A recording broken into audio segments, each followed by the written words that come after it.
I made PSA from the Black album as it was going to mastering. I made Give It To Me from the Dynasty when I was shooting a video for a different song off that album called Parking Lot Pimpin'. I was shooting that Monday. I made Give It To Me Friday and had to stop the video. So it's difficult to say what the album would be or what will be on there.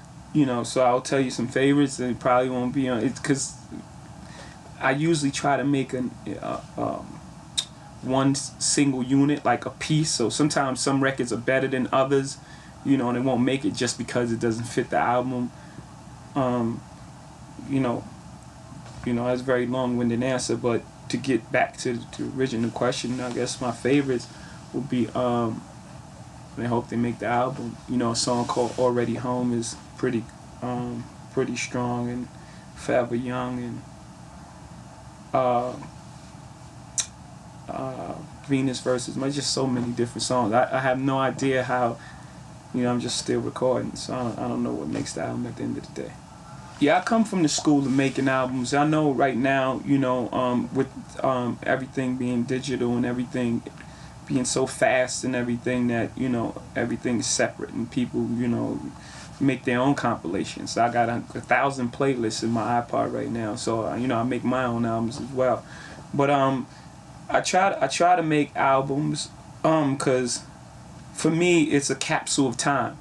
You know, it's not just music for me. You know, for me it's where I was at this moment, or what I'm trying to capture. And what I'm trying to capture, the blueprint, is, you know, what I call a new classic, because it's influenced by, you know, the Marvin Gaye's and the generation before us, but it's not a recreation of what they've done. You know, it's my interpretation of it, and it's me making my mark and saying, here, this is what I want to be remembered as right here. I think it's an uneasiness with the song DOA in the hip hop community, and that's you know, that's on. When I made the song, I said it's not politically correct. I knew it was offensive, but I knew it was a challenge as well. And in hip hop, you know, I don't look at myself outside of it. I'm a part of the collective, you know, and I can't say anything about hip hop if I don't love it, you know. So I criticize it because I love it. You know, I'm not just saying that to put down people. I say it to challenge them to be better. It's like having siblings, you know. And so it's a challenge for me, and I know some people are uneasy about the record, and that's good. You know, some people are upset, some people are happy, you know, but that's music. It should invoke conversation and emotion and arguments, you know, and that's when it's done right.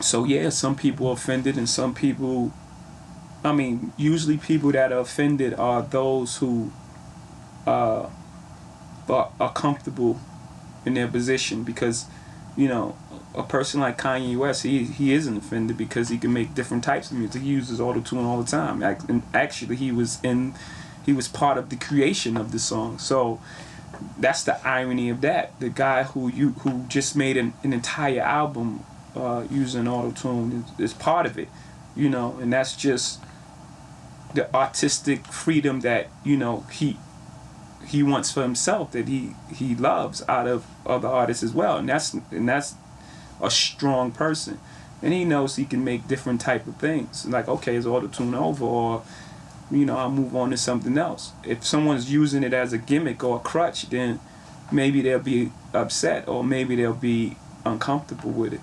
There are guys home writing 100,000 hours who can't get in the game because someone with half the talent is, you know, using this gimmick as a crutch and taking up their airspace. I'd rather the guy who's, I'd rather hear Lupe Fiasco, who I know is putting incredible time and craft into what he's writing, than to hear, you know, a song with, you know, with just a catchy track with some auto-tune. Don't get me wrong, I love some of it, because some of it is written well. Like, you know, some of those T-Pain songs are written fantastic. Even without the auto-tune, the melody that he writes underneath them are incredible. Heartless, the song that Kanye has, the melody that he writes works with or without auto-tune, you know. Hip-hop is 30 years old, so it's fairly young. And I think it's going through the same thing that Rock had went through when Rock had all the hair bands. Had, I mean.